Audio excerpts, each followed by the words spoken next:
কর্মচারীরা আবার ডাক দেওয়া, আমরা রিজাইন দেব, চাকরি করব না। আপনি যদি সব নিয়ে সব কাজ করতে পারেন, আমাদের কাজের কি, আমাদেরকে রাখার কি দরকার? আপনি বাদ দিয়ে দেন, আপনার যা মন চায় তা করেন। ওমর কয় বস্তা নেওয়ার খুব শখ। কয় শখ কেন, দায়িত্ব? ওমর কয় না, কার বস্তা নেওয়ার শখ? কয় আমি নিতে চাই। ওমর কয় ঠিক আছে, তোমার মাথায় দেব, একটা শর্ত আছে। হাসরের ময়দানে আমার গুনাহগুলা যখন একটা বস্তা হয়ে যাবে, যার যার গুনার বস্তা তার তার মাথায় নেওয়া লাগবে। হাসরের ময়দানে যেদিন আমি ওমরের একটা গুনার বস্তা হবে, তোমাদের ভিতরে যে বস্তা নিতে চাও আমি তার মাথায় বস্তা দেব। তবে হাসরের ময়দানে আমার গুনার বস্তাও তুমি নিতে রাজি আছো কিনা? এখন তার কেউ আগায় না, সবাই পেছনে পড়ে গেছে। গুনার বস্তা কেউ নিতে রাজি হয় না। আপনি যেই সংসারের জন্য, এ বাড়ির জন্য, এই স্ত্রীর জন্য, সন্তানের জন্য জীবন পানি করতে আছে, সুদের টাকা খাইতে আছে, আরেকজনের জমিন দখল করতেছে, লাইল ঠেলতে ঠেলতে আরেকজনের জমিনে ঢুকে গেছে, ওজনে কম দিয়ে দোকানদারি করতেছে, আপনি যা করতেছেন, আজকে স্ত্রী কিয়া এই মাহফিল থেকে বাড়িতে গিয়া আপনি আপনার স্ত্রীকে, সন্তানকে ডাইকে উঠাবেন, বলবেন যে নাগাইশের বিশ্বাস হুজুর বইলা গেছে, আমি যদি গোনা করি এই গোনার জিম্মাদারি, গোনার ভাগ তোমরা নিবা কিনা? দেখবেন আপনার স্ত্রী, সন্তান কেউ গোনার ভাগ নিতে রাজি হবে না। ঠিক কিনা? তারা বলবে আমরা গোনা নেবো কেন? আপনি আমাদের সংসার চালাবেন, গোনা করবেন বা সব করবেন, এটা আপনার ব্যাপার, আমরা ভাগ নিতে চাই না। হযরত ওমর বললেন যে তোমরা যদি আমার গোনার বস্তা নিতে চাও তাইলে আমি তোমাদেরকে আজকে আটার বস্তা দেবো, রাজি আছো? কারণ কেউ দ্বার আগায় না। ওমর বললেন আমি জানতাম আমার গোনার ভাগ কেউ নেবা না, শুধু আটার বস্তা নিয়ে লাভ নেই, আমার মাথায় উঠাই দাও। সুবহানাল্লাহ বলবেন না? অর্ধেকটা পৃথিবীর প্রেসিডেন্ট, একটা মিষ্টি কুমড়ারে সমান দুই ভাগ করলে যেমন অর্ধেকটা পুরা পৃথিবীটারে দুই ভাগ করলে অর্ধেকটার প্রেসিডেন্ট ছিলেন ওমর। ৩৩ লক্ষ বর্গ মাইল এই স্থলভাগের প্রেসিডেন্ট ছিলেন ওমর, জলভাগ সহ আরো বেশি। ৩৩ লক্ষ বর্গ মাইল এই জায়গাটার প্রেসিডেন্ট ছিলেন ওমর। এই ওমর আটার বস্তা দুইজনে দৌড়ে উড়াই দিছে। ওমর আস্তে করে ঘর থেকে বের হয়ে সামনের দিকে হাঁটা শুরু করছে। সুবহানাল্লাহ বলবেন না? তো তারা শান্তিতে থাকবে না, আমরা শান্তিতে থাকবো না। এমন সময় উমরের নজর বাইরে পড়ে গেল, তাকায়া দেখে একটা মহিলা দৌড়ে পালাইতেছে। উমর চিনে ফেলছে, দুইটা বাচ্চাও আছে, মহিলাটাও আছে। ওই মহিলাটা দরজায় দাঁড়াইয়া মানুষকে জিজ্ঞেস করে, ভাই অর্ধ পৃথিবীর যে প্রেসিডেন্ট আমিরুল মুমিনিন খলিফাতুল মুসলিমিন, ওনার দরবার একজন মানুষ থাকার কথা, ওনার দরবার কোনটা? ওই যে তাকায়া দেখো, ওই যে মাঝের মানুষটাকে, ওই যে লম্বা ছিপছিপে গরম, এই মানুষটাই তো উমর। মহিলা ভয় পেয়ে গেলেন, আহারে মানুষ যার উমর দেখাই দিছে, এই মানুষটাই তো রাতের বেলা আমার ঘরের ভিতরে ফু দিয়ে আগুন ধরাইছে।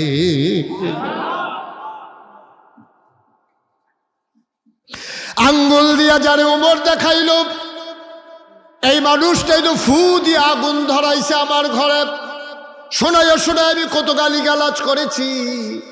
মহিলাটা ভয় পেয়ে দিল দৌড়। উমরের নজর পড়ে গেছে, উমর লাভ দিয়া সামনে গিয়া দাঁড়াইছে, ডাক দেয়া কয়, আম্মা, ও আম্মা, আম্মা গো, আপনি কই যান আম্মা? যদি গালি দিতে মন চায় আরো দুইটা দেন। এই যে চামড়ার চাবুক, পিটাইতে যদি মন চায় উমরকে পিটান, গালি দিতে মন চাইলে গালি দেন। আপনার কাছে আমার অনুরোধ আম্মা, আমি উমর, আমি বড় ভয় পাওয়া মানুষ গো উমর। আম্মা আপনার কাছে আমার অনুরোধ, কিয়ামতের ময়দানে যখন হিসাব নিকাশ শুরু হয়ে যাবে, ওই দিন আপনি আমি উমরের বিরুদ্ধে আল্লাহর দরবারে কোনো বিচার দিয়েন না। আমরা সকলে বুদ্ধি করছি, আমরা ভিতরে কেউ দাঁড়াইতো না, আপনিও শুধু দাঁড়াইবেন। এবারে কয় মাপ চাই, আমার নির্বাচন লাগতো না, এত বছর চাকরি করছি, ঘরও সময় দিতাম পারছি না, বাস আমার কয় বছর, আমি হজ করাম, আল্লাহ বিল্লাহ করাম, আমার আর এটা নির্বাচন লাগতো না। হগলে মিল্লা চান্দা তুল্লা বেড়ারে শেষ পর্যন্ত এই চেয়ারম্যানি ফাঁস করাইছে। 5 বছর চেয়ারম্যানি করে আইতের সময় এবার আড়াইকানি খ্যাত বেচাইছে, বাহার দিনের আড়াইকানি খ্যাত বেচা তারপরে বাইতাইছে। এবারে আইয়া সেটা কয়, কইসলাম নি আমি পারতাম না, ক্ষেত্রই শেষ। আর আমরা তারা কি কইতাম, নির্বাচনের আগে বাতাস এলে গাছ ধরে রেখে রইতে হুগাইয়া মুসমুচ্চ হইয়া রইছে, যেই মাত্র ফাঁস করে তার শরীর আল্লাহ করলে পুরা কাটলে গ্রামটা খাওয়ান যাইব। কি কারবার কি, কারবার কি, মজাটা কিতা, মধুটা কিতা হেন, মধুটা কি?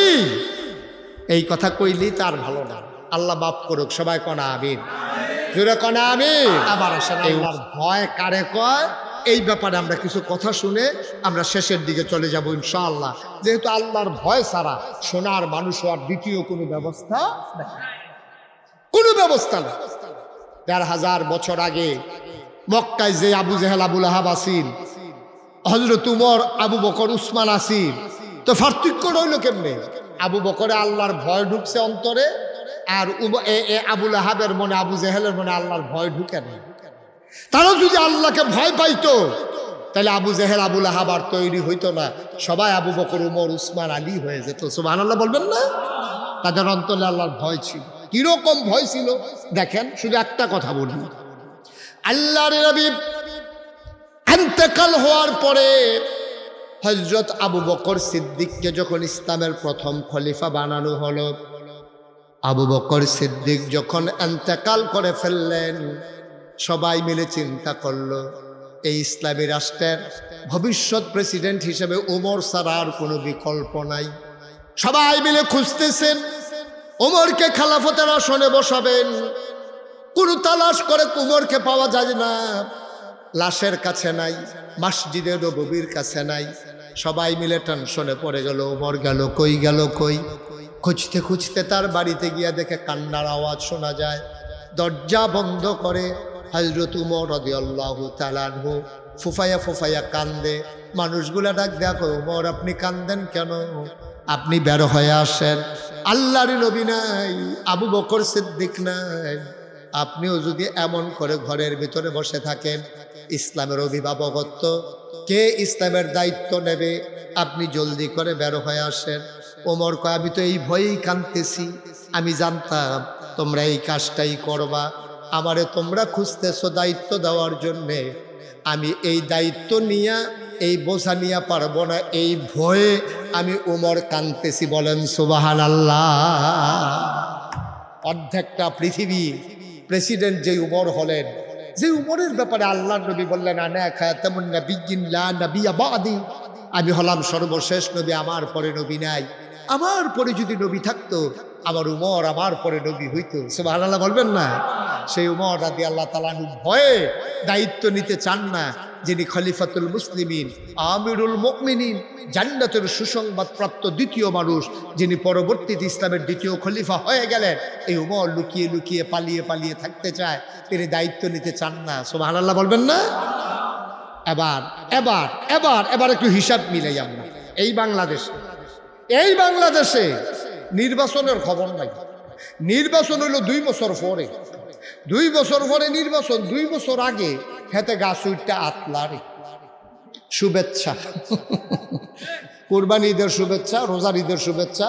আরে ঘটনা কি তাতে? হেতে শুভেচ্ছা জানাইতে আছে 2 বছর আগে দিয়া, নির্বাচনের খবর নাই, হেতে গাছ উঠটা বইয়া আছে নাকি নাই এই কারবার? আর একটা সিটাকাংশে আইয়া এতে মোরসার বিদ্যা রাইমা সিল্লাম দিয়ে বেহুশ সকালে গিয়া সেরা দারোয়ান মারোয়ান ফানি ডাইল্লা দেহেতে ফেনামেনা সাইডা দিছে, জিব্বাত কামড় দিয়া রাখছে। তারে ফানি টানি ডাইল্লা হুশ করে জিগেছে, ভাই সমস্যা কি, তুমি কি দেখে বেহুশ হইলা? কয় গাছ উঠটা কাটা জানি আতলারে। আমরা সবসময় হলো তাই কেউ গাছ উঠতে আতলারে না, তুমি আইসো তোমার একটা আতলারে, কয় হলো আসে না, ওই টর্চটার টিপ দিয়া চাও, হাতারে লইয়া গেছে টর্চটার টিপ দিয়া, হ্যাঁ ওই তো আতলারে কইয়া চাইয়া রয়েছে, দেখে যে আমরা তে নির্বাচন করব। ঠিক কিনা কও? যারা নির্বাচনের খবর নাই, তুই গিয়ে হ্যান ওইটা আতলারস কারবার কি? আর হযরত উমর তিনি পালিয়ে পালিয়ে বেড়ায় যেন দায়িত্ব নিতে না হয়। পার্থক্যটা কোন জায়গায় দেখছেন? পার্থক্যটা কোন জায়গায় দেখছেন? শান্তি কেমনে আশা করেন আপনি? কেমনে আশা করেন শান্তি? আমার এলাকায় বাস্তব ঘটনা শুনেন। একবারে প্রাইমারি স্কুলের হেডমাস্টার আছি, এবারে রিটায়ার করছে করে হগলে মিল্লা মিটিং করে এবারে কইছে যে আমরার ভিতরে এবার নির্বাচন করব। মানুষবালা স্কুলের হেডমাস্টার আসিল, এবারে মারিং কাটিংয়ের ভিতরে থাকতো না, এবারে চলো আমরা নির্বাচন করাই। এবারে বাইক ঘুমায় সকলে মিটিং করে এবার ভাগ্য কইছে ও আমরা সকলে বুদ্ধি করছি, আমরার ভিতরে কেউ দাঁড়াইতো না, আপনি শুধু দাঁড়াইবেন। এবার কয় মাপ চাই, আমার নির্বাচন লাগতো না, এত বছর চাকরি করছি, গড় সময় দিতাম পারছি না, বাস আমার কয় বছর, আমি হজ করাম, আল্লাহ বিল্লাহ করাম, আমার আর এটা নির্বাচন লাগতো না। সকলে মিল্লা চান্দা তুল্লা এবারে শেষ পর্যন্ত এই চেয়ারম্যানি ফাঁস করাইছে। 5 বছর চেয়ারম্যানি করে আইতের সময় এবার আড়াইকানি খেত বেচাইছে, বাহার দিনের আড়াইকানি খেত বেচা তারপরে বাইতাইছে। এবারে আইয়া সেটা কইসলাম নি আমি পারতাম না, ক্ষেত্রি শেষ। আর আমরা তারা কি কইতাম, নির্বাচনের আগে বাতাস এলে গাছ রেখে রইতে হুগাইয়া মুসমুচ্চ হইয়া রইছে, যেই মাত্র ফাঁস করে তার শরীর আল্লাহ করলে পুরা কাটলে গ্রামটা খাওয়ান যাইব। কি কারবার কি কারবার কি মজাটা কিতা, মধুটা কিতা হেন, মধুটা কি, এই কথা কইলেই তার ভালো না। আল্লাহ মাফ করুক, সবাই কনা আমিন, জোরে কনা আমিন। এই উমর এবার সবাই মিলে যখন খলিফা বানাইছে, ওই যে আল্লাহর ভয়, আল্লাহর ভয় কি জিনিস। এখন এই বেড়ায় এশার নামাজ পড়িয়া সামরার একটা চাবুক আছে, এটা লইয়া সেটা ঘুরে আর পাহারা দেয়, কে খায় কে খায় না, কে ঘুমায় না। সুবহানাল্লাহ বলবেন না? হযরত ওমর আমিরুল মুমিনিন খলিফাতুল মুসলিমিন ওমর রাদিয়াল্লাহু তাআলা আনহু, তিনি প্রতিদিন রাতের বেলা বের হয়ে যান, ঘুরতে একেবারে অজপাড়া গায়ে নিবৃত পল্লীতে বর্ডার বেল্টে তিনি চলে গেলেন সীমান্ত এলাকায়। ঘুরে আর হাটে দুধ মরুভূমি, বাড়ি নাই ঘর নাই, তিনি চলে গেলেন বিচ্ছিন্ন এলাকায়, একেবারে বর্ডার এলাকায়।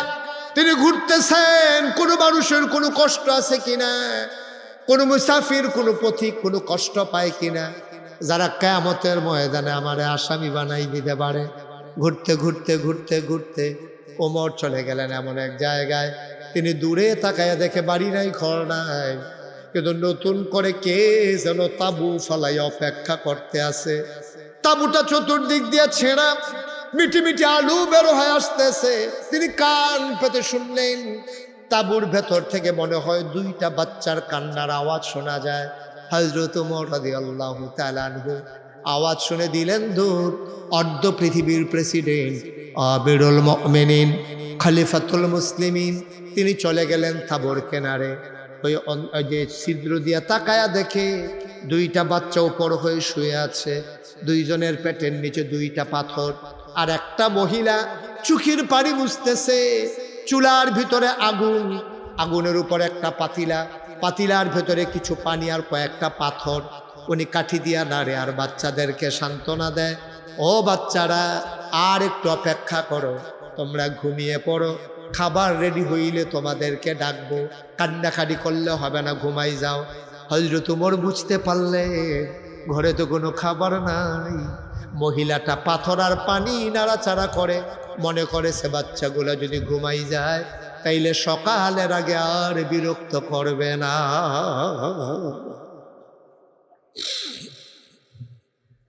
হযরত ওমর শুনতেছেন বাচ্চাগুলা কয়, আম্মা ও আম্মা, তুমি না বলেছ কাফেরের দেশে খাবার নাই, মুসলমানের দেশে খাবারের অভাব নাই, একটা কুকুরও মুসলমানের দেশে না খেয়ে মারা যায় না। সকালবেলা ঢুকলাম গো আম্মা, সকাল থেকে দুপুর হয়ে গেল, ওই কেউ তো তোমার মুসলমানের দেশে খবরও নিল না। দুপুর গড়িয়ে সন্ধ্যা হয়ে গেল, কেউ তো আমাদের খবর নিল না। মাঝ রাত পার হয়ে গেল, একটা মানুষ আমাদের খবর নিল না। আব্বা, কিসের মুসলমানের দেশ? এই তোমার মুসলমানের দেশ, কেউ তো খবরও নিল না, কেউ তো আমাদের তালাশও করল না।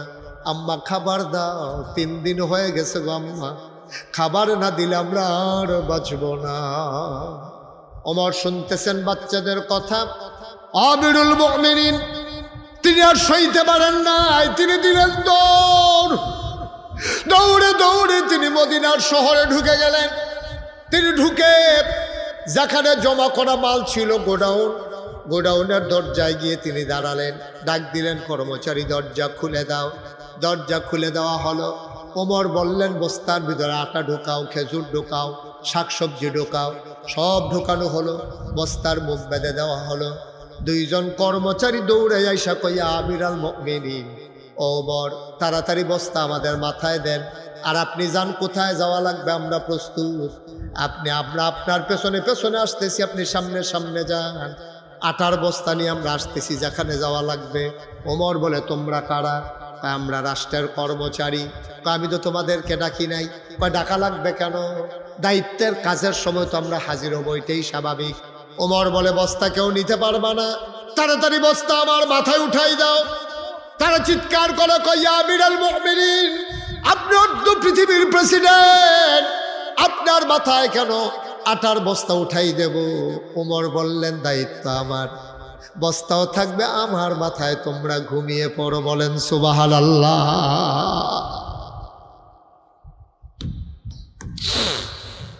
দায়িত্ব যেহেতু আমার, বস্তাও থাকবে আমার মাথায়, পড়ো।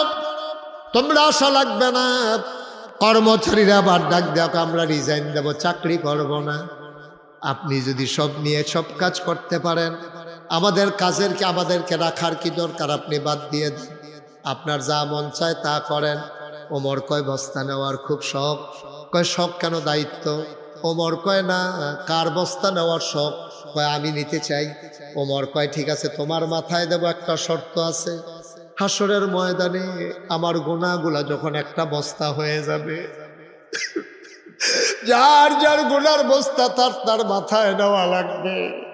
হাসরের ময়দানে যেদিন আমি ওমরের একটা গুনার বস্তা হবে, তোমাদের ভিতরে যে বস্তা নিতে চাও আমি তার মাথায় বস্তা দেব। তবে হাসরের ময়দানে আমার গুনার বস্তা তুমি নিতে রাজি আছো কিনা? এখন তার কেউ আগায়, সবাই পেছনে পড়ে গেছে। গুনার বস্তা কেউ নিতে রাজি হয় না। আপনি যেই সংসারের জন্য, এ বাড়ির জন্য, এই স্ত্রীর জন্য, সন্তানের জন্য জীবন পানি করতে আছে, সুদের টাকা খাইতে আছে, আরেকজনের জমিন দখল করতেছে, লাইল ঠেলতে ঠেলতে আরেকজনের জমিনে ঢুকে গেছে, ওজনে কম দিয়ে দোকানদারি করতেছে, আপনি যা করতেছেন, আজকে স্ত্রী কিয়া এই মাহফিল থেকে বাড়িতে গিয়া আপনি আপনার স্ত্রীকে, সন্তানকে ডাইকে উঠাবেন, বলবেন যে নাগাইশের বিশ্বাস হুজুর বইলা গেছে, আমি যদি গোনা করি এই গোনার জিম্মাদারি, গোনার ভাগ তোমরা নিবা কিনা? দেখবেন আপনার স্ত্রী, সন্তান কেউ গোনার ভাগ নিতে রাজি হবে না। ঠিক কিনা? তারা বলবে, আমরা গোনা নেব কেন? আপনি আমাদের সংসার চালাবেন, গোনা করবেন বা সব করবেন, এটা আপনার ব্যাপার, আমরা ভাগ নিতে চাই না। হযরত ওমর বললেন যে, তোমরা যদি আমার গোনার বস্তা নিতে চাও তাইলে আমি তোমাদেরকে আজকে আটার বস্তা দেবো, রাজি আছো? এখন কেউ দ্বার আগায় না। ওমর বললেন, আমি জানতাম আমার গোনার ভাগ কেউ নেবা না, শুধু আটার বস্তা নিয়ে লাভ নেই, আমার মাথায় উঠাই দাও। সুবহানাল্লাহ বলবেন না? অর্ধেকটা পৃথিবীর প্রেসিডেন্ট, একটা মিষ্টি কুমড়ারে সমান দুই ভাগ করলে যেমন অর্ধেকটা পুরা পৃথিবীটারে দুই ভাগ করলে অর্ধেকটার প্রেসিডেন্ট ছিলেন ওমর। ৩৩ লক্ষ বর্গ মাইল এই স্থলভাগের প্রেসিডেন্ট ছিলেন ওমর, জলভাগ সহ আরো বেশি ৩৩ লক্ষ বর্গ মাইল এই জায়গাটার প্রেসিডেন্ট ছিলেন ওমর। এই ওমর আটার বস্তা দুইজনে দৌড়ে উড়াই দিছে। ওমর আস্তে করে ঘর থেকে বের হয়ে সামনের দিকে হাঁটা শুরু করছে। সুবহানাল্লাহ বলবেন না? তো তারা শান্তিতে থাকবে না, আমরা শান্তিতে থাকবো না? তারা শান্তিতে থাকবে না তো আমরা শান্তিতে থাকবো, এটা আশা করেন? এটা আশা করেন? হযরত ওমর আটার বস্তা নিয়ে আগায়, আকাশের চাঁদ মেঘের আড়ালে লুকিয়ে গেছে। ফেরেশতারা ডাক দেয়া কয়, মাওলা রাব্বে কারীম, আর কি দেখার বাকি ছিল বুঝলাম না, আমরা কি দেখলাম? হযরত ওমর বস্তা নিয়ে ঘুরে দৌড়ায় রাস্তার ভিতরে, বুড়া মানুষ, এইটাও দেখার বাকি ছিল। কি মানুষ তুমি বানাইছো, এইরকম সোনার মানুষ বানাইবা জানলে আমরা সেই দিন বলতাম না মানুষ বানানোর কোনো দরকার নাই। এইরকম সোনার মানুষ তুমি বানাইছো। ফেরেশতারা লজ্জা পেয়ে চিৎকার করে কাঁদতেছেন। ও মুসলমান, মন দিয়ে শোনো। ওমর বস্তা নিয়ে দৌড়ায় দৌড়ায় দৌড়ায় দৌড়ায় দৌড়াইতে দৌড়াইতে একেবারে ওই তাঁবুর সামনে গিয়ে থেমে গেলে। ওই দূর মরুভূমি, মরু প্রান্তরে যে তাঁবুর সামনে গিয়ে দাঁড়ালেন, সালাম দিলেন, আসসালামু আলাইকুম। ভেতর থেকে মহিলা কয়, ওয়ালাইকুম আসসালাম। কে দরজায় দাঁড়ায় সালাম দেয়? ওমর বলতেছে, মা আমাকে চিনবেন না, আমি রাস্তার একজন পথিক। মহিলাটার কান দেয়ার কয়, বাবা আমারে তুমি মা ডাইকো না, আমি মা হওয়ার উপযুক্ত না, আমার জন্ম দেওয়া 2টা বাচ্চা, আজকে 3 দিন হয় তাদেরকে খাবার দিতে পারি না, তুমি নিশ্চয়ই কোনো খাবারের আশায় এসেছো। আমি এমনই অসহায় মহিলা, আমি যে তোমার মেহমানদারি করব, কিছু দেব, এই ক্ষমতা আমার নাই, তুমি অন্য দরজায় দেখো, আমার ঘরে দেওয়ার মতো কিচ্ছু নাই। ওমর ডাক দিয়া বললেন, আম্মা দরজা খুলে দেখেন কে দাঁড়িয়ে আছে। সুবহানাল্লাহ বলবেন না?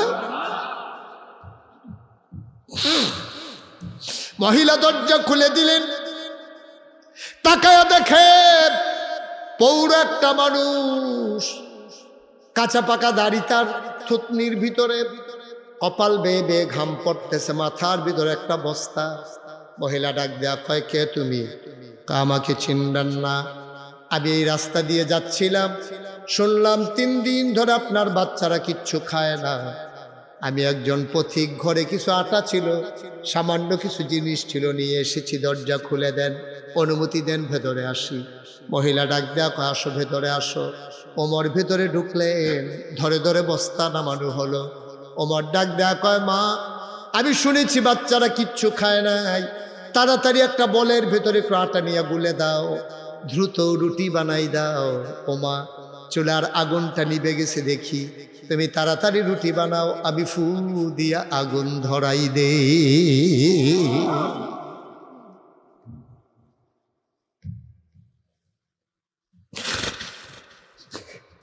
তুমি রুটি বানাও মা, আমি ফু দিয়ে দিয়ে আগুন ধরাই দেই। অবাক বিস্ময়ে তাকিয়ে দেখলো পৃথিবী, অর্ধ পৃথিবীর প্রেসিডেন্ট আমিরুল মুমিনিন হযরত ওমর ওই দুঃখী মায়ের গরিব ফু দিয়া দিয়ে আগুন ধরায়। বলো সুবহানাল্লাহ।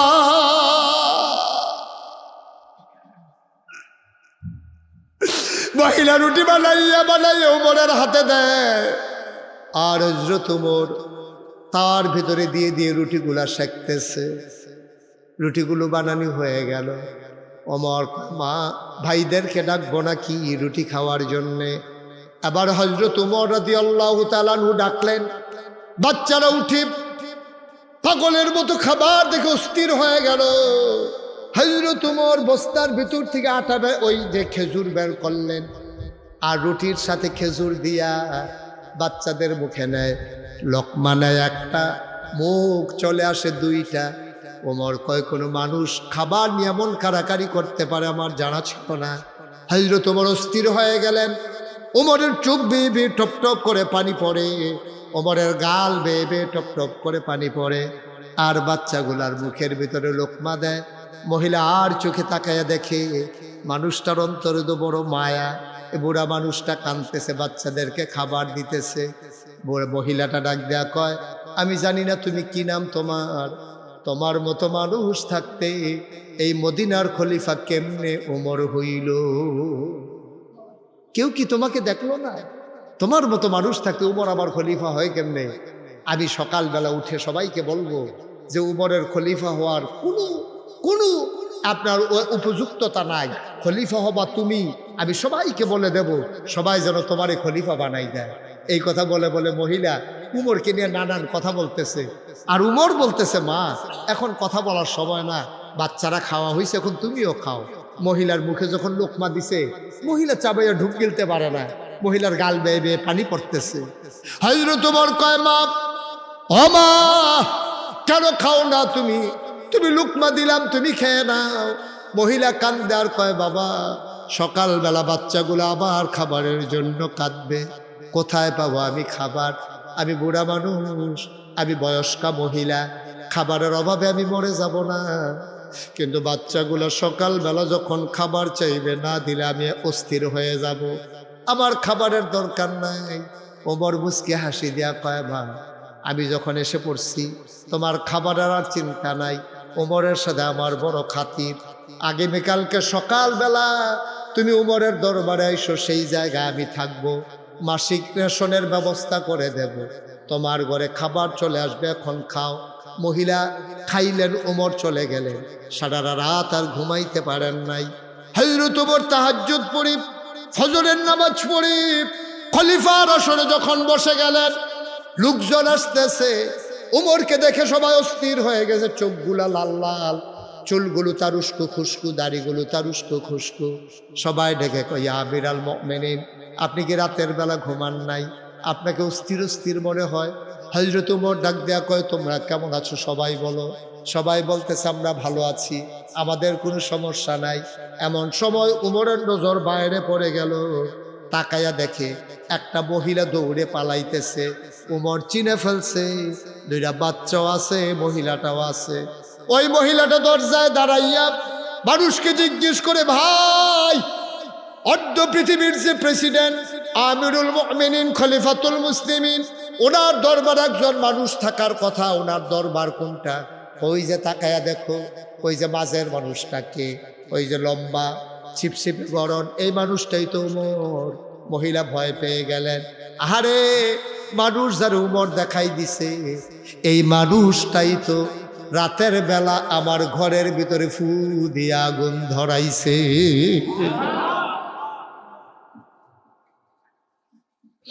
আঙ্গুল দিয়া যারে উমর দেখাইল, এই মানুষটাই তো ফু দিয়ে আগুন ধরাইছে আমার ঘরে। শোনায় শোনায় আমি কত গালিগালাজ করেছি। মহিলাটা ভয় পেয়ে দিল দৌড়। উমরের নজর পড়ে গেছে। উমর লাফ দিয়া সামনে গিয়া দাঁড়াইছে। ডাক দেয়া কয় আম্মা, ও আম্মা, আম্মা গো, আপনি কই যান আম্মা? যদি গালি দিতে মন চায় আরো দুইটা দেন। এই যে চামড়ার চাবুক, পিটাইতে যদি মন চায় উমরকে পিটান, গালি দিতে মন চাইলে গালি দেন। আপনার কাছে আমার অনুরোধ আম্মা, আমি উমর, আমি বড় ভয় পাওয়া মানুষ গো উমর। আম্মা, আপনার কাছে আমার অনুরোধ, কিয়ামতের ময়দানে যখন হিসাব নিকাশ শুরু হয়ে যাবে, ওই দিন আপনি আমি উমরের বিরুদ্ধে আল্লাহর দরবারে কোনো বিচার দিয়েন না।